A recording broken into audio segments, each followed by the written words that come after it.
Today we're talking about exposure, and specifically we're going to talk about how to use your shutter speed on your camera to get the right exposure for your videos.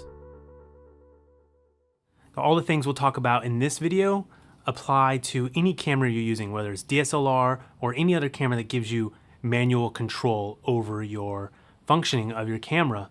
This video is going to show you how to control 3 basic elements in your camera to get the right exposure, brightness, or darkness if that's what you want, for your scene. So in this video specifically, we're talking about shutter speed. And when it comes to exposure, there's something known as the exposure triangle. And that's 3 basic elements that your camera has: shutter speed, aperture, and ISO. And I'm going to do 3 videos, 1 video on each of those, and this one is about shutter speed. So when you set your shutter speed in your camera, there's a general rule called the 180-degree rule. And that just says whatever your frame rate is, you double that. And so in this case, we're doing 24 frames a second, so we're using 1/50th of a second on our shutter speed. And while 1/50th of a second is not exactly double, it's close enough. And that's as close as we can get on this DSLR, which is the 60D. So whatever your frame rate is, double that and put your shutter speed as close as you can to being double of your frame rate. So on an average shoot, that's where we would stop. The shutter speed really is sort of a set it and forget it setting.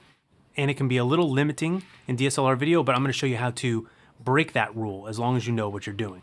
And by the end of this video, you will.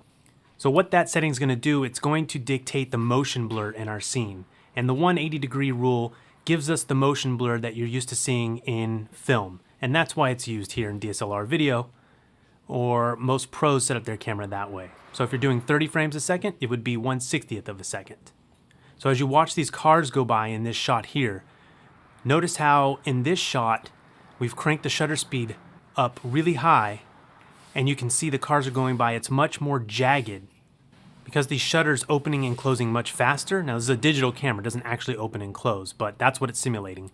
Because it's opening and closing much faster, you're gonna see a lot less motion blur in the image. So that's what you're seeing in this one when you crank it up really high. So if you're in a really bright setting and you're trying to get your exposure by cranking up your shutter speed, this is what you have to be careful for, because it'll create this really jumpy, jagged look. So unless you're going for that, beware. And that's one of the reasons why we leave shutter speed at a constant, so it always looks the same.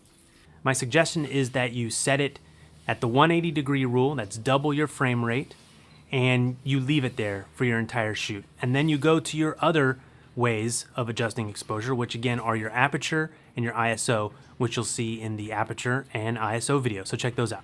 Only after you've gone through those other settings, if you don't want to change your aperture and you don't want to change your ISO, or you've changed them both to be the maximum that you can get them, your aperture is as wide as it can be, and your ISO is as high as it can go, then you can think about coming back to shutter speed. So if you're shooting something where there's not a lot of motion, you can get away with decreasing your shutter speed to get in a little bit more light. So we're at 1/50th of a second here.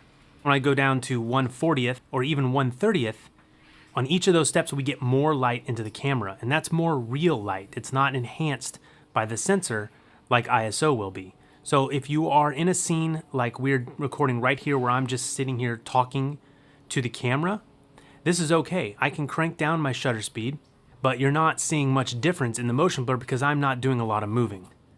However, you're going to want to probably shoot at that shutter speed for the entire video so that you have a consistent look. But let's start off by setting our shutter speed per the 180-degree rule and leaving it.